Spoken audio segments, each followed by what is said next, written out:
좋은 아침입니다. 마태복음 22장 34절에서 46절 말씀 보도록 하겠습니다.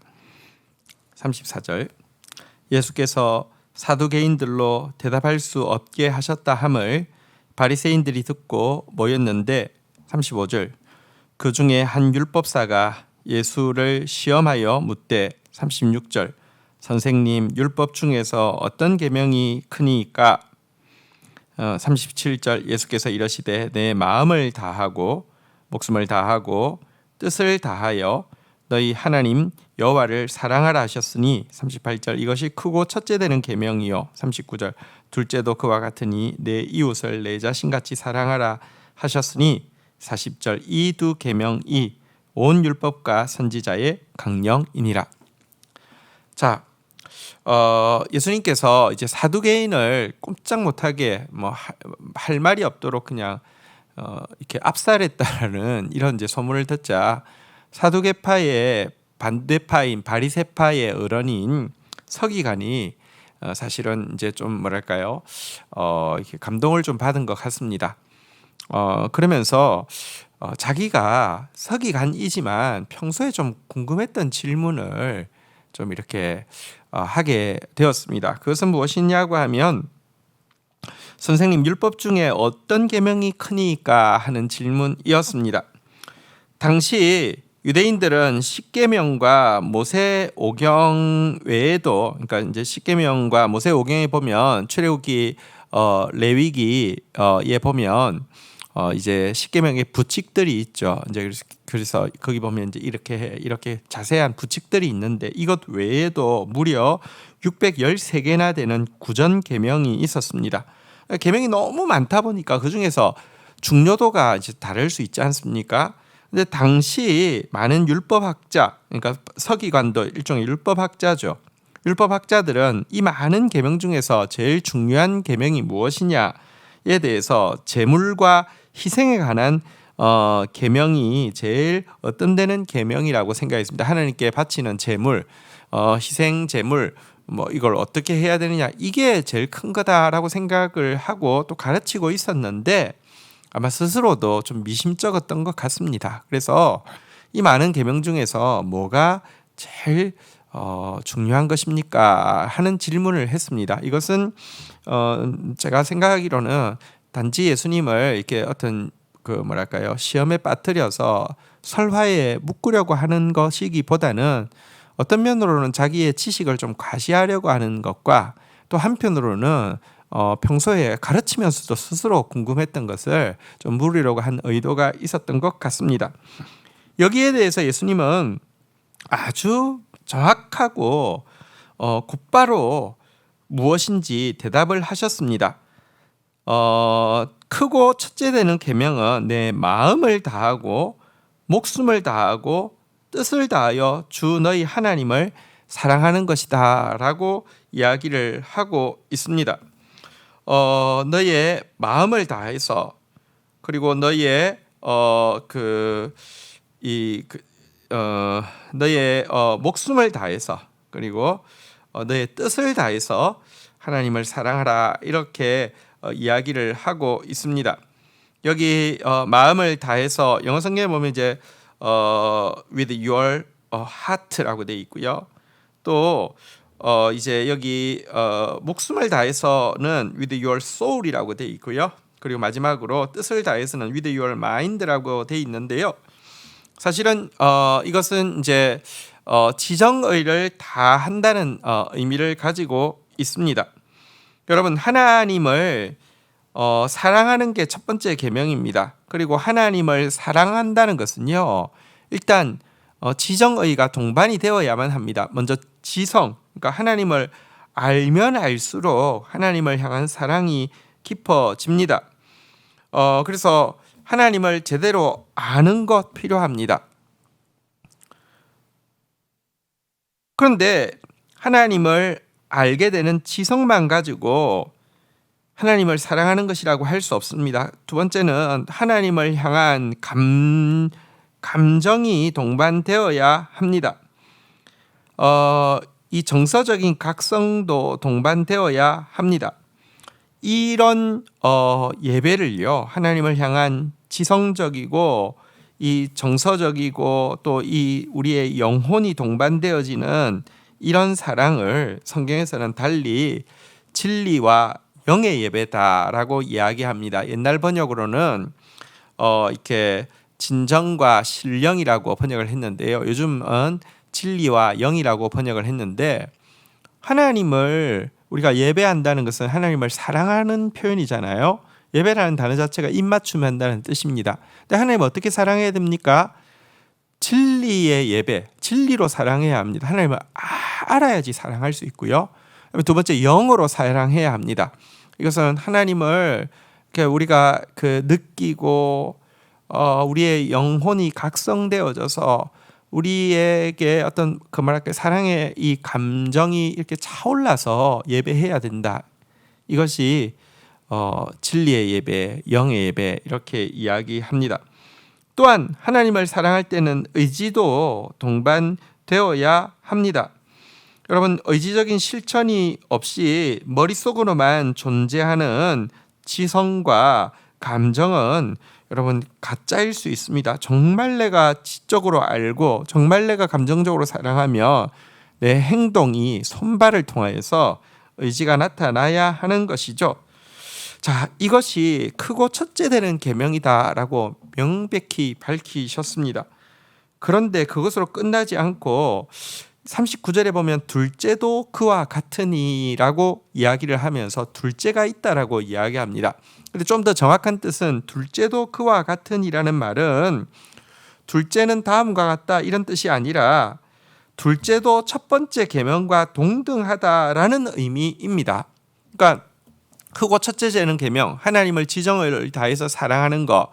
둘째도 그와 같으니라는 말은 무슨 말이냐고 하면 두 번째 계명도 중요도가 첫 번째 계명과 같다라고 이야기합니다. 다시 말하면 제일 큰 계명이 두 개가 있다는 것이죠. 그 두 번째 계명이 무엇입니까? 내 이웃을 내 자신같이 사랑하는 것이다라고 이야기를 하고 있습니다. 하나님 사랑은 이웃 사랑과 동전의 양면처럼 분리할 수 없는 계명입니다. 하나님을 사랑하게 되면요, 하나님께서 목숨 바쳐서 사랑한 영혼들을 사랑하게 되어 있습니다. 영혼들을 사랑하지 않으면서 하나님 사랑한다고 하는 것은 거짓말입니다. 그러면서 예수님은 바로 이 두 계명, 가장 중요한 이 두 계명이 율법과 선지자, 다시 말하면 구약을 이야기하죠. 율법, 모세오경, 선지자, 이제 그 모세오경과 선지서 이게 합쳐진 게 구약인데 구약 전체의 요약이다라고 이야기를 하고 있습니다. 그렇다고 하면 여러분, 신앙에서 사랑이 없다고 하면, 하나님을 향한 사랑, 이웃을 향한 사랑이 없다고 하면 성경 하나도 가지고 있지 않은 것입니다. 성경 전체의 요약은 사랑입니다. 기독교는 사랑의 종교입니다. 사랑 없는 기독교는 가장 사탄적이고 가장 이단적인 것입니다. 자, 41절입니다. 바리새인들이 모였을 때 예수께서 그들에게 물으시되, 42절, 너희는 그리스도에 대하여 어떻게 생각하느냐? 누구의 자손이냐? 대답하되 다윗의 자손이니이다. 43절, 이르시되 그러면 다윗이 성령에 감동되어 어찌 그리스도를 주라 칭하여 말하되, 44절, 주께서 내 주께 이르시되 내가 내 원수를 내 발 아래 둘 때까지 내 우편에 앉아 있으라 하셨도다 하였느냐? 45절, 다윗이 그리스도를 주라 칭하였은즉 어찌 그의 자손이 되겠느냐 하시니, 46절, 한마디도 능히 대답하는 자가 없고 그날부터 감히 그에게 묻는 자도 없더라. 자, 이 서기관에게 답하시고 나서, 서기관은 이제 바리새파에 속한 어른이죠. 바리새인들이 모여 있는 바리새인들을 향해서 예수님께서 거꾸로 아주 도전적인 질문을 하셨습니다. 그리스도가 누구의 자손이냐라고 물었습니다. 그러자 그들은 너무 잘 알고 있죠. 다윗의 자손입니다 라고 이야기를 했습니다. 그때 예수님께서 이렇게 또 물었습니다. 아니, 그런데 다윗이 성령에 감동되었을 때 주께서 내 주께 이르되, 다시 말하면 이제 하나님께서, 성부 하나님께서 그리스도에게, 메시아에게 말씀하시되 내가 너의 원수를 너의 발 아래 둘 때까지 너는 내 우편에 앉아 있으라라고 하면서 이 내용이 다윗이 성령으로 감동받았을 때 하나님이 메시아, 다시 말하면 자기 후손으로 온다고 하는 바로 그 그리스도에게 하신 말씀의 내용인데요. 여기 보면 주께서 내 주께 이르되라고 하면서 그리스도를 다윗이 주라고 고백하고 있는 이 인용구를 인용을 하면서, 아니 메시아가 다윗의 자손으로 온다고 했는데 다윗은 왜 자기 자손을 주님이라고 고백했느냐? 그렇다고 하면 어떻게 다윗의 자손으로 자손이 되겠느냐? 이렇게 질문을 했습니다. 그러자 이들은 사실은 바리새파는 성경을 연구하는 사람들이고 또 그들의 어른인 서기관은 성경 율법 학자인데요. 아무도 대답을 할 수 없었습니다. 이 이후로는 그들은 성경과 관련해가지고 예수님께 아예 묻지를 않게 되었습니다. 물었다가는 그들의 무식함만 드러나기 때문입니다. 그렇다고 하면 예수님은 이 질문을 왜 하셨습니까? 여러분, 유대인들은 메시아를 다윗의 자손이라고 부르고, 메시아가 다윗의 자손, 다윗의 혈통을 통해서 온다는 것은 정확한 예언이 맞습니다만, 그들이 계속 다윗의 자손이라고 부르면서 메시아에게 자연스럽게 기대하는 것은 다윗 때 이루었던 이 이스라엘 왕국을 메시아가 오면 다시 회복시켜 줄 것이라는 기대를 많이 가지고 있었습니다. 그러니 메시아가 오면 로마로부터 이스라엘을 해방시켜서 아주 강력한 나라로 만드는 것만 자꾸 생각을 하고 있었던 것입니다. 그러나 여러분, 이 메시아는요 단지 다윗의 자손이 아닙니다. 다윗이 주인이라고 부르는 분입니다. 다시 말하면 예수님은 이스라엘 왕국을 재건하기 위해서 오시는 것이 아니라 하나님 나라를 건설하기 위해서 오신다는 사실을 명확히 보여주려고 이 질문을 한 것입니다.